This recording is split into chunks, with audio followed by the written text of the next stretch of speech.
बहुत समय पहले की बात है। अमरपुर नामक एक छोटे से गांव में अमर नाम का एक चतुर और चालाक ठग रहता था। अमर का जीवन साधारण था। परिवार में केवल उसकी पत्नी अंबिका ही थी। अमर की असली पहचान गांव वाले जानते थे। उन्हें भली भांति मालूम था कि वह ठगी करता है, लेकिन हैरानी की बात यह थी कि इसके बावजूद गांव के लोग उससे नाराज नहीं होते थे, बल्कि कई बार तो उसकी तारीफ भी कर देते थे। इसका कारण बड़ा सीधा था। अमर ने कभी भी किसी गरीब, किसान या मजदूर को अपना शिकार नहीं बनाया था। उसकी नजर हमेशा उन लोगों पर रहती थी जो बेईमानी और अत्याचार से अमीर बने थे, साहूकार, जमींदार और बड़े बड़े धन्ना सेठ। अमर का मानना था कि ऐसे धूर्त अमीरों को ठगना कोई पाप नहीं है, बल्कि यह तो उन गरीबों के लिए न्याय दिलाने जैसा ही है जिनका खून पसीना चूस कर ये अमीर बने थे। यही वजह थी कि गांव के गरीब किसानों और मजदूरों को अमर से कोई शिकायत नहीं थी। वे उसे अपना हमदर्द समझते थे। उसी गांव में निरंजन नाम का एक ब्राह्मण भी रहता था। वह गांव के मंदिर में पुजारी का काम करता था, परंतु असलियत यह थी कि निरंजन दिल से बड़ा ही लालची और स्वार्थी इंसान था। मंदिर की पूजा पाठ के अलावा वह गांव वालों के घरों में हवन, शादी ब्याह और अन्य धार्मिक अनुष्ठानों के लिए जाता था और हर बार मोटी दक्षिणा ऐंठ लेता था। गांव वाले उसकी इस आदत से तंग आ चुके थे, लेकिन चूंकि वह मंदिर का पुजारी था, कोई उसके सामने कुछ कहने की हिम्मत नहीं करता था। सब मन ही मन उसका विरोध करते और पीठ पीछे कोसते रहते थे। एक दिन की बात है, अमर की पत्नी अंबिका ने उससे कहा, सुनिए जी, अब तो कई दिन हो गए, आपने किसी को ठगा ही नहीं। घर का अनाज और राशन भी धीरे धीरे खत्म होने लगा है। अमर मुस्कुराया और बोला, भाग्यवान, तुम तो जानती हो कि मैं किसी गरीब या लाचार आदमी को कभी ठगता नहीं। मेरा शिकार हमेशा कोई लालची, बेईमान और धूर्त अमीर ही होता है। हाँ, यह बात सही है कि कुछ दिनों से मुझे कोई ढंग का शिकार नजर नहीं आया, लेकिन तुम चिंता मत करो, बहुत जल्द मैं अपनी ठगी की कला से किसी न किसी धूर्त को सबक सिखाऊंगा। इतना कहकर अमर घर से निकल पड़ा। वह गांव से बाहर की ओर बढ़ रहा था कि तभी उसकी नजर मंदिर के पुजारी निरंजन पर पड़ी। निरंजन नदी में स्नान कर रहा था।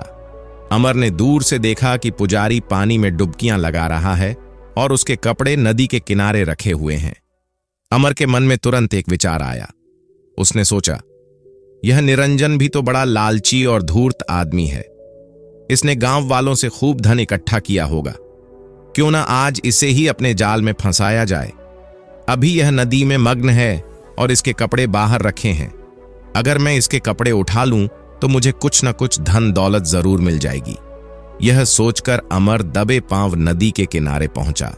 वह धीरे धीरे आगे बढ़ा और जैसे ही पुजारी के कपड़े उठाने ही वाला था, तभी अचानक पुजारी ने उसे देख लिया। पानी से सिर निकालते हुए पुजारी बोला, अरे अमर, ये क्या कर रहे हो? मेरे कपड़े क्यों उठा रहे हो? कहीं इन्हें लेकर भागने का इरादा तो नहीं है?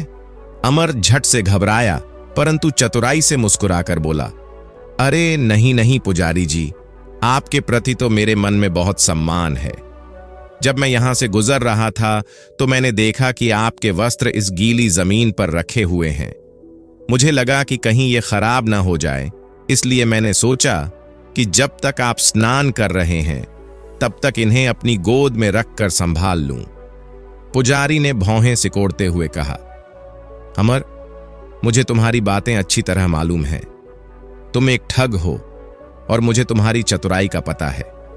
मैं तुम्हारे बहकावे में आने वाला नहीं हूं, इसलिए तुम्हारी भलाई इसी में है कि तुरंत यहां से निकल जाओ। अमर ने झूठी मासूमियत दिखाते हुए कहा, अरे अरे पुजारी जी, आप तो बिना बात मुझ पर नाराज हो रहे हैं। खैर, अगर आपका यही आदेश है तो मैं चला जाता हूं। यह कहकर अमर वहां से मुड़ गया, लेकिन अभी वह कुछ कदम ही आगे बढ़ा था कि उसके चतुर दिमाग में एक सवाल उठ खड़ा हुआ। आखिर पुजारी ने मुझे नदी किनारे से भगाने की इतनी जल्दी क्यों दिखाई? जरूर कोई ना कोई राज है, मुझे इस पर नजर रखनी ही होगी। यह सोचकर अमर पास की झाड़ियों में छिप गया और वहां से पुजारी पर नजर रखने लगा। थोड़ी देर बाद निरंजन स्नान कर चुका। उसने अपने गीले वस्त्र बदले और अपने बालों की जटाएं खोल दी। तभी अमर की आंखें फटी की फटी रह गईं। उसने देखा कि पुजारी की जटाओं से चमकती हुई स्वर्ण मुद्राएं झरझर कर नीचे गिर रही थीं। अमर हैरानी में सोचने लगा, अरे वाह, यह तो कमाल है। यह पुजारी अपनी दौलत को जटाओं में छुपा कर रखता है। कितना बड़ा धूर्त निकला ये। गरीबों से मोटी दक्षिणा ऐंठ कर अपनी जटाओं में छिपा देता है। जब जटाओं से मुद्राएं गिरना बंद हो गईं, तो निरंजन उन्हें समेटने बैठ गया। वह बुदबुदाया, गिन लूं, कहीं कोई मुद्रा खो न जाए। 10, 20, 30, हां, पूरी 40 मुद्राएं हैं। अच्छा हुआ, एक भी कम नहीं हुई। इसके बाद उसने सावधानी पूर्वक एक एक कर सभी मुद्राओं को फिर से अपनी जटाओं में छुपा लिया।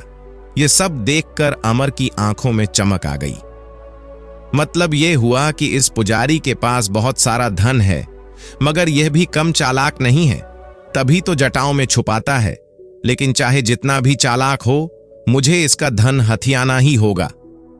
थोड़ी देर बाद पुजारी नदी से निकलकर मंदिर की ओर चल पड़ा। अमर भी दबे पांव उसके पीछे हो लिया। मंदिर के पास पहुंचकर अमर ने पुजारी को आवाज दी, पुजारी जी, एक बात कहनी है। आज से मैं अपनी ठगी का धंधा छोड़ना चाहता हूं और इसमें आपकी मदद चाहिए। निरंजन चौंक गया और व्यंग्य भरे स्वर में बोला, मेरी मदद? भला मैं तुम्हारे किस काम आ सकता हूं?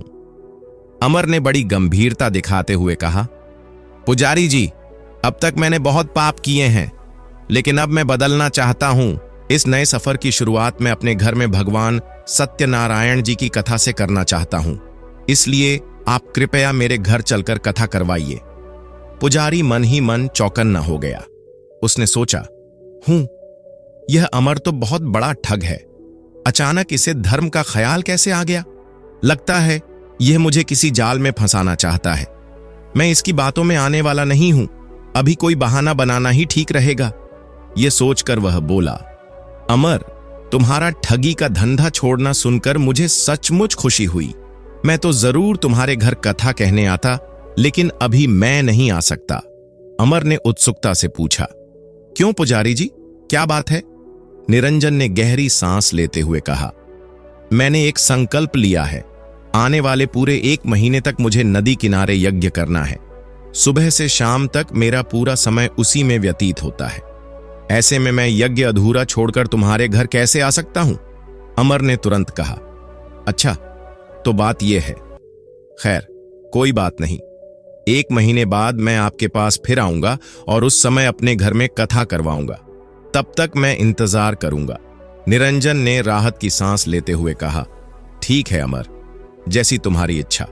इसके बाद दोनों अपने अपने घर चले गए। घर पहुंचते ही अंबिका ने पूछा, क्या हुआ जी, आज भी खाली हाथ लौट आए? अमर मुस्कुराया और बोला, नहीं भाग्यवान, यह बात नहीं है। मैंने कहा था ना कि मैं किसी धूर्त और लालची आदमी को ही ठगूंगा। हां, यह काम थोड़ा कठिन है, मगर असंभव नहीं। बस मुझे इसके लिए 1 महीने का समय लगेगा। उसके बाद तुम देखना, मेरी ठग विद्या किसी से कम नहीं। अंबिका बोली, ठीक है स्वामी, मैं आपको 1 महीने का समय देती हूं। अगली ही सुबह अमर ढेर सारे फल लेकर पुजारी निरंजन के पास पहुंच गया।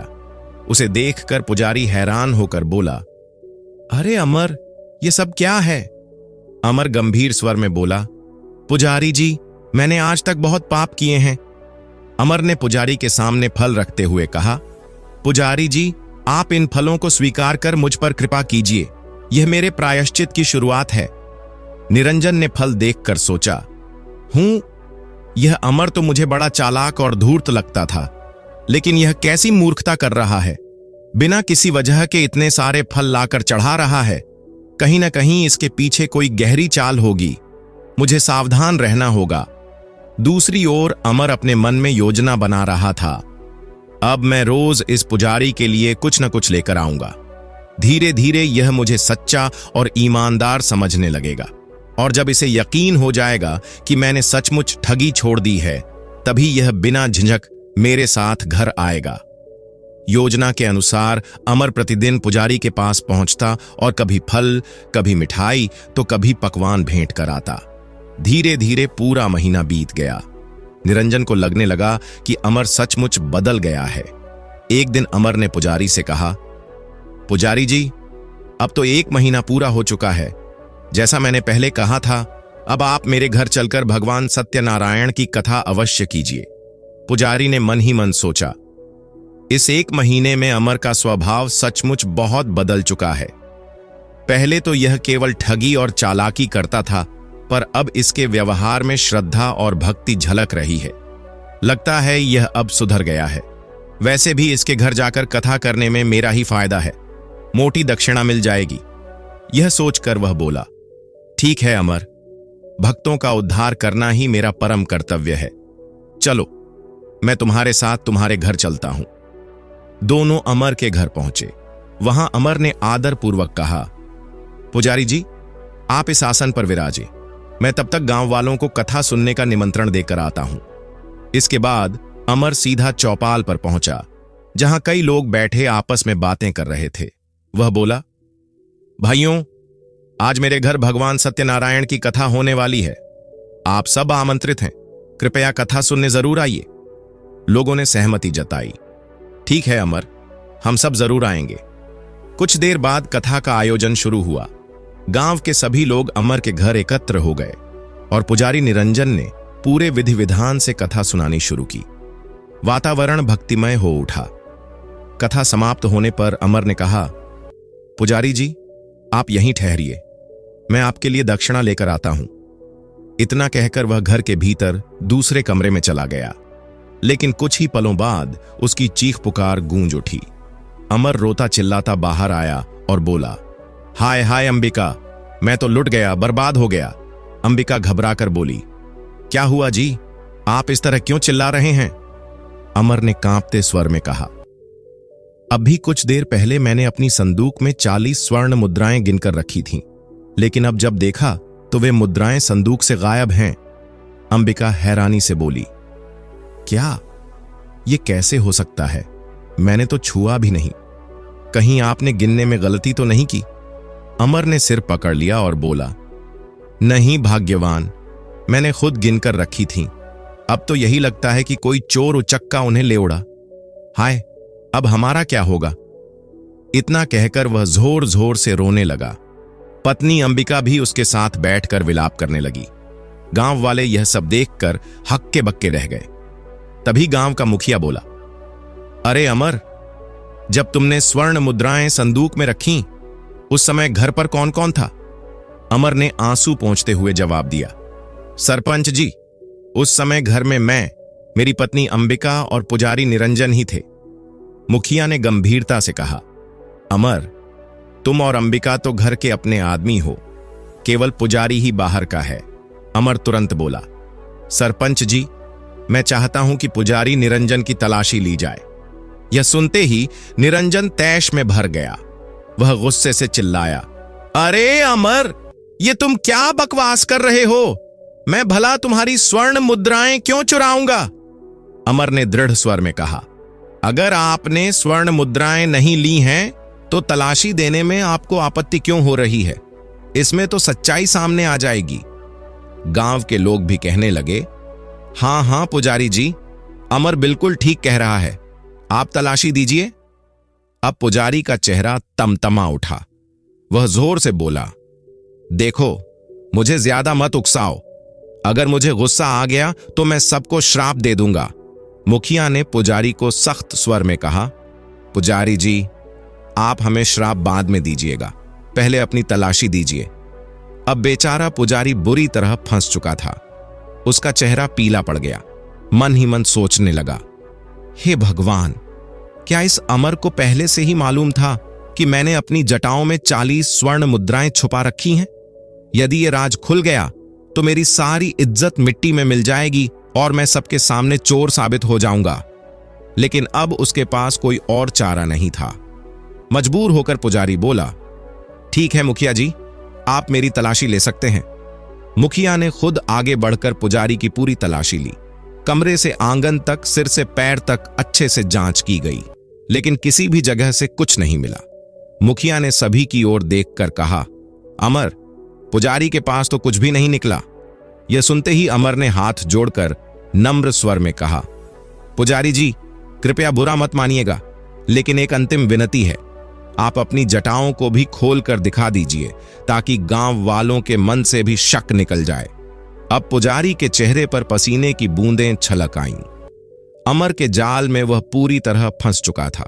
अनिच्छा होते हुए भी आखिरकार उसे अपनी जटाएं खोलनी पड़ी, और जैसे ही उसने जटाएं झटकीं, सभी की आंखें फटी की फटी रह गईं। एक एक करके 40 की 40 स्वर्ण मुद्राएं झंझनाती हुई नीचे आ गिरीं। चटखारेदार आवाज के साथ सोने की चमक पूरे कमरे में फैल गई। गांव के लोग दंग रह गए और आपस में बुदबुदाने लगे, हाय हाय, ये कैसा घोर कलयुग आ गया है। भगवान के मंदिर का पुजारी भी चोरी करने पर उतारू हो गया। सचमुच अमर सही कह रहा था, स्वर्ण मुद्राएं इसी ने चुराई हैं। पुजारी का चेहरा अपमान से लाल हो गया। वह गुस्से से कांपते हुए बोला, अमर, तूने अपने घर बुलाकर मेरा अपमान किया है। इसका परिणाम तुझे भुगतना पड़ेगा। एक दिन तुझे इसकी सजा जरूर मिलेगी। अमर ने निर्भीक स्वर में उत्तर दिया, पुजारी जी, इतनी जोर से मत चिल्लाइए।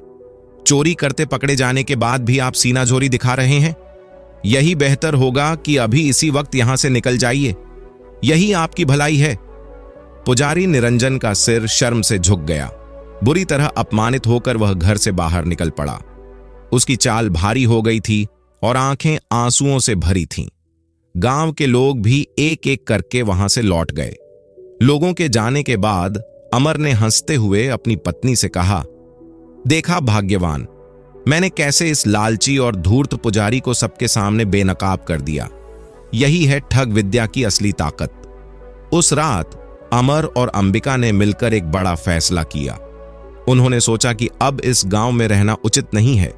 यह बात दूर दूर तक फैल जाएगी और वे किसी और जगह नई शुरुआत करेंगे। उन्होंने अपना कीमती सामान और 40 स्वर्ण मुद्राएं एक पोटली में बांधी और रातों रात गांव छोड़कर अंधेरे में निकल पड़े। लंबे सफर के बाद वे एक दूरस्थ नगर में जाकर बस गए। समय बीतता गया। किस्मत ने करवट बदली। बुढ़ापे में अमर और अंबिका को भगवान ने 2 पुत्रों का आशीर्वाद दिया। दोनों ने बच्चों का बड़े प्रेम से पालन पोषण किया। वर्षों के बाद वे दोनों बेटे धीरे धीरे जवान हो गए।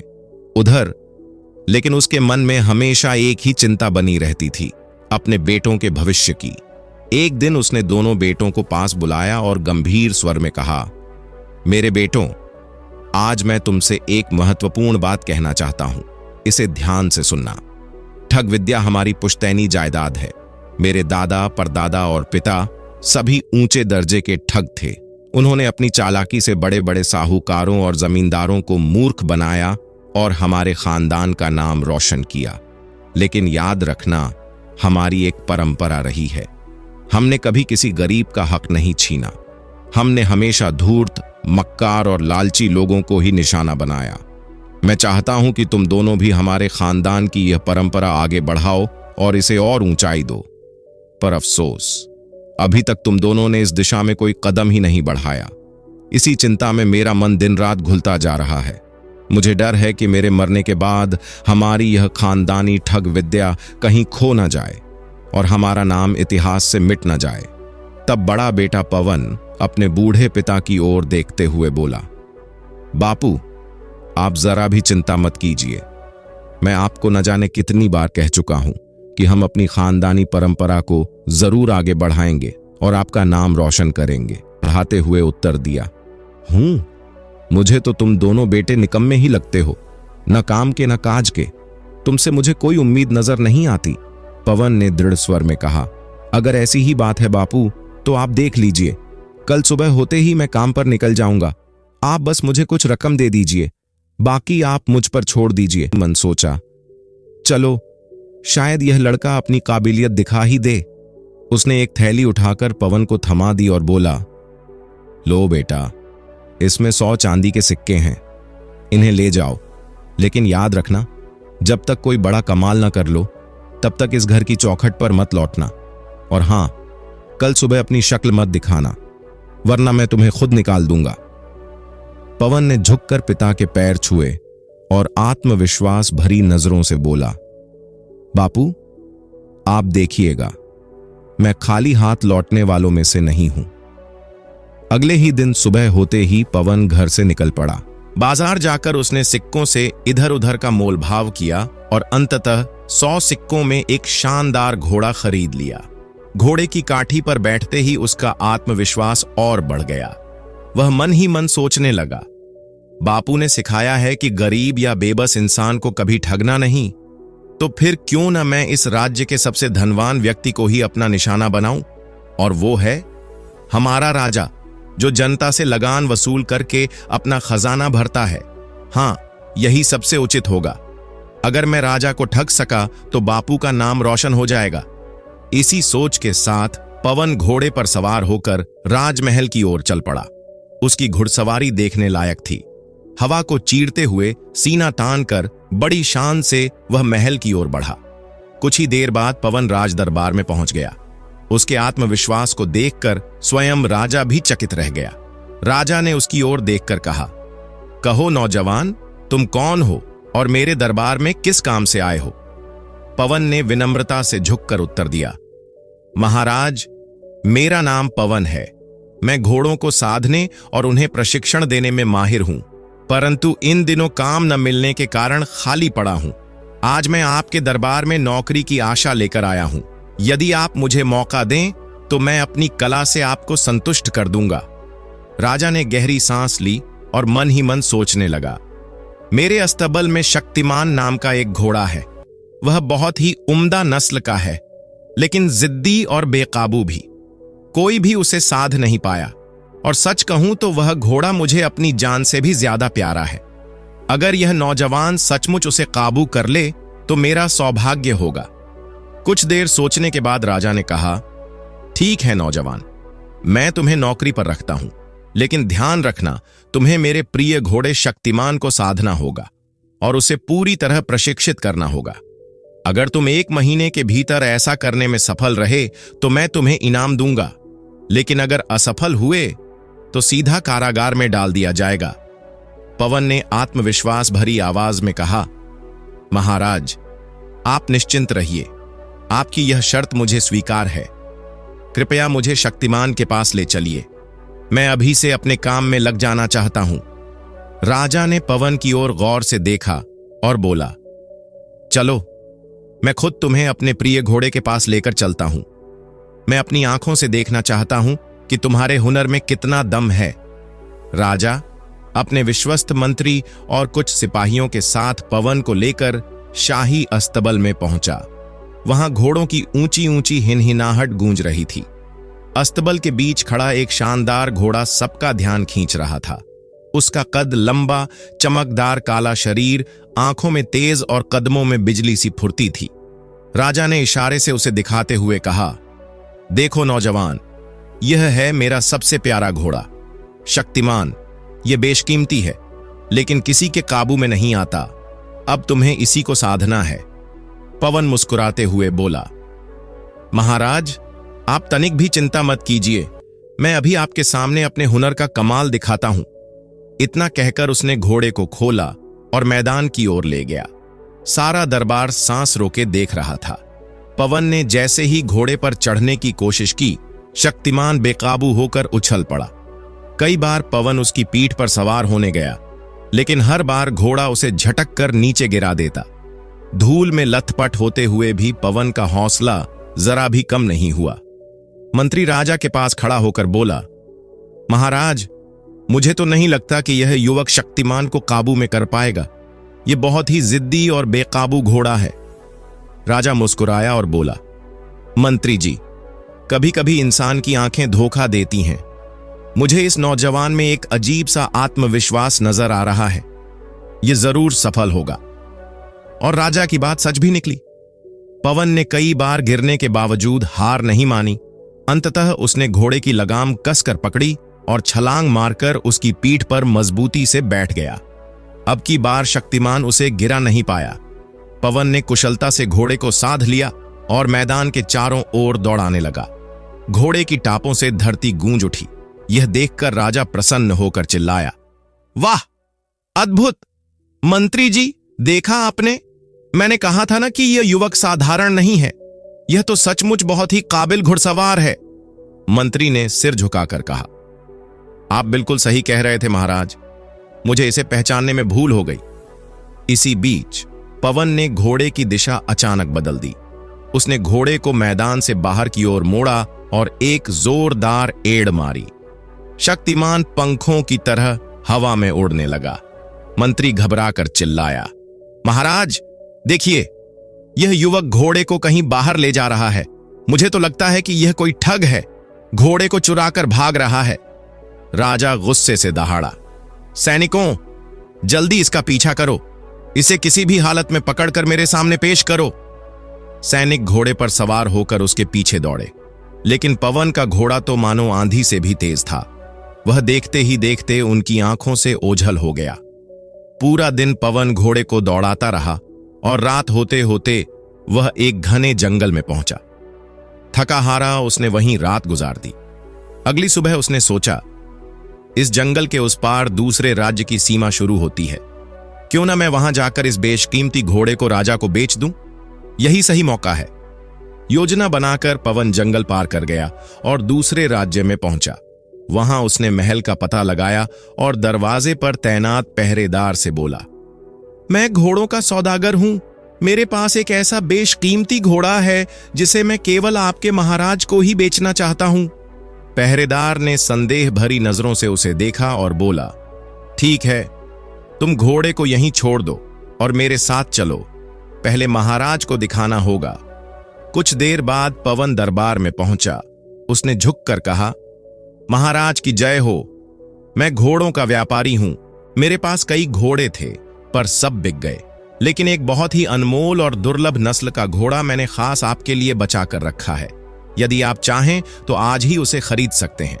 राजा ने पवन की बात सुनकर गंभीर स्वर में कहा, व्यापारी, किसी भी सौदे से पहले मैं स्वयं घोड़े को देखना और परखना चाहूंगा। अगर सचमुच तुम्हारा घोड़ा उतना ही अच्छा निकला जितना तुम बता रहे हो, तो उसकी मुंहमांगी कीमत देकर भी मैं उसे खरीद लूंगा। पवन आदर से झुककर बोला, जैसा आदेश महाराज। घोड़ा तो यहीं आपके महल के द्वार पर खड़ा है, चलिए मैं आपको दिखाता हूं। दोनों महल के भव्य दरवाजे की ओर बढ़े। वहां चमकते कवच पहने सैनिक तैनात थे और उसी के पास गर्व से सीना ताने पवन का लाया हुआ शक्तिमान खड़ा था। घोड़े का ऊंचा कद, चमकदार चमड़ी और मजबूत पैर देखकर राजा की आंखें ठहर गईं। वह घोड़े के चारों ओर घूम घूम कर उसकी टापें, आंखों की चमक और उसके शरीर की बनावट को ध्यान से देखने लगा। राजा ने गहरी सांस लेकर कहा, अद्भुत, सचमुच तुम्हारा घोड़ा तो किसी स्वर्गीय उपहार से कम नहीं है। मुझे यह घोड़ा बहुत भाया। व्यापारी, अब बताओ इसकी कीमत क्या है? पवन ने मुस्कुराते हुए कहा, महाराज, यह अनमोल घोड़ा मैं आपको मात्र 10,000 स्वर्ण मुद्राओं में दे सकता हूं, और यह रकम आपके लिए तो मानो एक मुट्ठी राख के समान है। राजा ने बिना किसी झिझक के हामी भरते हुए कहा, ठीक है व्यापारी, तुम्हारी कीमत मुझे स्वीकार है। फौरन ही उसने अपने मंत्री को आदेश दिया, मंत्री जी, इस व्यापारी को 10,000 स्वर्ण मुद्राएं अदा करो और इस घोड़े को हमारे शाही अस्तबल में सुरक्षित भिजवा दो। साथ ही अस्तबल के सभी नौकरों को यह विशेष आदेश दो कि इस घोड़े की सेवा में तनिक भी लापरवाही बर्दाश्त नहीं की जाएगी। अगर कोई जरा सी चूक करेगा तो उसकी चमड़ी उधेड़ दी जाएगी। मंत्री ने झुककर आदेश का पालन किया और पवन को स्वर्ण मुद्राओं से भरी थैली थमा दी गई। पवन ने प्रसन्न होकर झुकते हुए कहा, महाराज, ईश्वर आपको लंबी आयु और चिरंजीव सुख दे। अब मुझे आज्ञा दीजिए, मैं चलता हूं। इतना कहकर पवन वहां से निकल गया और थैली में भरे 10,000 स्वर्ण सिक्के लेकर अपने पिता और छोटे भाई के पास पहुंचा। उसने बड़ी गर्व भरी आवाज में अपनी सारी कमाई दिखाई और पूरी कहानी विस्तार से सुनाई। कहानी सुनकर उसका पिता मुस्कुराया और उत्साह से बोला, वाह मेरे शेर बेटे, केवल 100 चांदी के सिक्कों के बदले में तुमने 10,000 स्वर्ण मुद्राएं कमा ली। तुमने मेरे खानदान की ठग विद्या की लाज रख ली। आज मुझे पक्का विश्वास हो गया है कि तुम सचमुच अपने बाप दादाओं का नाम रोशन करोगे। इतना सुनते ही दूसरा बेटा मनमोहन भी जोश से भर उठा। उसने पिता से कहा, पिताजी, अब मेरी बारी है, मैं भी आपको अपना कमाल दिखाऊंगा। पिता ने उसे स्नेहपूर्वक देखा और कहा, ठीक है बेटे, ये लो, यहां 100 चांदी के सिक्के हैं, इन्हें लेकर जाओ और कोई अद्भुत काम करके दिखाओ। मनमोहन ने थैली ली और उत्साहित होकर बाजार की ओर चल पड़ा। वहां दुकानों की चहल पहल और मोल भाव की आवाजों के बीच उसकी नजर एक चमचमाते दर्पण पर पड़ी। उसने सोचते सोचते उसी दर्पण को 100 सिक्कों में खरीद लिया। वह दर्पण देखने में साधारण था, लेकिन मनमोहन के दिमाग में एक अनोखी योजना तैयार हो चुकी थी।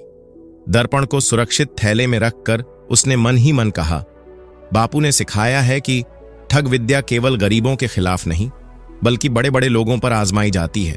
तो क्यों ना मैं भी इस बार किसी राजा को ही ठगूं, यही सही रहेगा। यह सोचकर वह लंबा सफर तय करते हुए दक्षिण दिशा में पड़ोसी राज्य की ओर निकल पड़ा। कई दिनों की यात्रा के बाद वह आखिरकार उस राज्य की राजधानी और वहां के भव्य महल के सामने पहुंचा। राजा के दरबार में जाकर वह विनम्रता से बोला, महाराज की जय हो। राजा ने उसे गौर से देखते हुए पूछा, कहो नौजवान, तुम कौन हो और यहां किस लिए आए हो? मनमोहन ने झुककर उत्तर दिया, महाराज, मेरा नाम शशि है। मैं आपके लिए एक अद्भुत और जादुई दर्पण लेकर आया हूं। यह कहते हुए मनमोहन ने धीरे धीरे अपना थैला खोला और उसमें से चमचमाता हुआ एक जादुई दर्पण निकालकर बड़े गर्व से बोला, महाराज, इस दर्पण की विशेषता सुनकर आप चकित रह जाएंगे। इसमें देखने पर जीवित ही नहीं, बल्कि मृत व्यक्ति भी साफ साफ दिखाई देते हैं। चाहे कितने ही वर्ष क्यों न बीत गए हों, यह दर्पण आंखों को भी आपके सामने प्रकट कर सकता है। राजा यह सुनकर एक क्षण के लिए गहरे विचारों में डूब गया। वह सोचने लगा, अगर यह दर्पण सचमुच इतना अद्भुत है तो मैं अपने स्वर्गीय माता पिता को भी देख सकता हूं। मैं जान सकता हूं कि वे इस समय स्वर्गलोक में सुख भोग कर रहे हैं या कहीं नर्क की पीड़ा तो नहीं सह रहे। राजा ने उत्सुक स्वर में कहा, तो क्या इसका अर्थ यह है कि मैं अपने माता पिता के भी दर्शन कर सकता हूं? मनमोहन ने तुरंत उत्तर दिया, बिल्कुल महाराज, निश्चय ही कर सकते हैं। राजा ने आंखों में चमक लिए हुए कहा, तो फिर देर किस बात की? मुझे तुरंत मेरे माता पिता के दर्शन कराओ। मैं यह जानने के लिए अत्यंत व्याकुल हूं कि वे मृत्यु के पश्चात किस लोक में गए हैं। मनमोहन ने गंभीर स्वर में कहा, महाराज, इस दर्पण की साधना अत्यंत गुप्त है। इसे प्रयोग करने के लिए हमें एकांत कक्ष में जाना होगा, जहां न कोई सेवक हो और न ही कोई दूसरा व्यक्ति। वहां केवल आप और मैं रहेंगे। राजा को बात उचित लगी। तुरंत ही उसने अपने सेवकों को बाहर रहने का आदेश दिया और मनमोहन को अपने साथ लेकर एकांत कक्ष में चला गया। कमरे में पहुंचकर मनमोहन ने धीरे से दर्पण राजा के सामने रख दिया और रहस्यमयी अंदाज में बोला, तो महाराज, अब आप इसमें देख सकते हैं, परंतु एक समस्या है। इस प्रकार देखने से आपको अपने माता पिता के दर्शन नहीं होंगे। इसके लिए आपको पहले इस दर्पण के सामने 10,000 स्वर्ण मुद्राएं रखनी होंगी। जब तक इतना धन यहां अर्पित नहीं होगा, तब तक दर्पण अपनी शक्ति प्रकट नहीं करेगा। राजा ने बिना देर किए कहा, इसमें क्या चिंता की बात है? यदि इस धन के बदले मुझे अपने माता पिता के दर्शन हो जाएंगे तो यह सौदा मेरे लिए अत्यंत मूल्यवान होगा। तुरंत उसने अपने खजांची को बुलाकर 10,000 स्वर्ण मुद्राओं से भरी थैली मंगवाई और दर्पण के पास रख दी। लो व्यापारी, अब तो यह शर्त पूरी हो गई। क्या अब मैं अपने माता पिता के दर्शन कर सकता हूं? राजा ने उतावलेपन से पूछा। मनमोहन ने सिर हिलाते हुए कहा, अवश्य महाराज, किंतु ध्यान रखिए, यह दर्पण केवल उसी को उसके माता पिता के दर्शन कराता है जो उनकी सच्ची संतान होता है। अगर कोई व्यक्ति अपने मां बाप की सच्ची संतान नहीं हुआ तो उसे इस दर्पण में केवल अपनी ही सूरत दिखाई देगी, किसी और की नहीं। राजा ने यह सुनकर गहरी सांस ली और चुपचाप दर्पण में झांकने लगा। कुछ क्षण बीते, परंतु उसे वहां अपनी ही छवि के अलावा और कुछ दिखाई न दिया। राजा का चेहरा फीका पड़ गया। उसके मन में विचार उठने लगे, यह क्या? इसमें तो मुझे केवल अपनी ही सूरत दिखाई दे रही है। तो क्या मैं अपने माता पिता की सच्ची संतान नहीं हूं? अगर ऐसा हुआ तो मेरा पूरा राजवंश कलंकित हो जाएगा। अब मैं क्या करूं? अगर मैंने सबके सामने कह दिया कि मुझे दर्पण में अपने माता पिता दिखाई नहीं दिए तो मेरी इज्जत तो मिट्टी में मिल जाएगी। उधर मनमोहन राजा की आंखों और चेहरे की घबराहट देखकर उसकी मनः स्थिति भांप चुका था। वह मुस्कुराते हुए बोला, महाराज, तो क्या आपने अपने स्वर्गीय माता पिता के दर्शन कर लिए? बताइए, आपको क्या दिखाई दिया? वे इस समय स्वर्ग लोक में सुखपूर्वक विराजमान हैं या किसी अन्य लोक में? अब बेचारा राजा कहे तो क्या कहे। राजा के सामने तो उसकी इज्जत का सवाल था। दरबारियों की उत्सुक निगाहें उसी पर टिकी हुई थीं। बेचारा राजा भीतर से घबराया हुआ था, लेकिन ऊपर से आत्मविश्वास का दिखावा करते हुए बोला, हाँ, मैंने अपने माता पिता की सूरत साफ साफ देख ली है। वे स्वर्गलोक में अत्यंत आनंदित हैं और एक सुंदर बगीचे में विहार कर रहे हैं। यह सुनकर दरबार में गूंज उठी। वाह महाराज, अद्भुत, चमत्कार। सबके चेहरे पर प्रसन्नता थी। वहीं ठग मनमोहन भीतर ही भीतर मुस्कुराया और मन ही मन बोला, योजना सफल रही। अब यह राजा अपने ही झूठ में फंस चुका है। फिर वह हाथ जोड़कर बोला, महाराज, यदि आपको यह दर्पण इतना प्रिय लग रहा है तो मैं इसे आपको बेचने के लिए तैयार हूं। मात्र 15,000 स्वर्ण मुद्राओं में यह चमत्कारी दर्पण आपका हो जाएगा। तब आप जब चाहें अपने माता पिता के दर्शन कर सकते हैं। राजा के मन में घबराहट की लहर दौड़ गई। वह सोचने लगा, अरे, मैं तो बुरी तरह फंस गया। यदि मैंने दर्पण खरीदने से इनकार कर दिया तो दरबारियों को लगेगा कि मैं अपने माता पिता से प्रेम नहीं करता और शायद मैं उनकी सच्ची संतान ही नहीं हूं। तब तो मेरी सारी प्रतिष्ठा मिट्टी में मिल जाएगी। नहीं, मुझे यह दर्पण खरीदना ही पड़ेगा। राजा ने अपनी मजबूरी छिपाते हुए मंत्री की ओर देखा और कहा, मंत्री जी, व्यापारी को तुरंत खजाने से 15,000 स्वर्ण मुद्राएं दिलवाओ और इस चमत्कारी दर्पण को हमारे शयन कक्ष में रखवाओ। अब हम प्रतिदिन सुबह उठकर अपने माता पिता के दर्शन करेंगे। आदेश का पालन हुआ। मनमोहन को 15,000 स्वर्ण मुद्राएं दे दी गईं और वह मामूली सा दर्पण बड़े सम्मान से राजा के शयन कक्ष में रखवा दिया गया। मनमोहन ने सारा धन समेटा और विजयी भाव से अपने घर लौटा। वहां पहुंचकर उसने पूरी कहानी अपने पिता अमर को सुनाई और सोने की गिनती कर करके थैले उनके सामने रख दिए। देखिए बापू, मनमोहन बोला, अब हमारे पास इतना धन है कि जीवन भर चैन और आराम से रह सकते हैं। अमर की आंखें गर्व से चमक उठीं। उन्होंने दोनों बेटों को गले लगाते हुए कहा, शाबाश मेरे लाल, तुम दोनों ने वाकई कमाल कर दिखाया। मेरे मन की परीक्षा में तुम पूरी तरह खरे उतरे।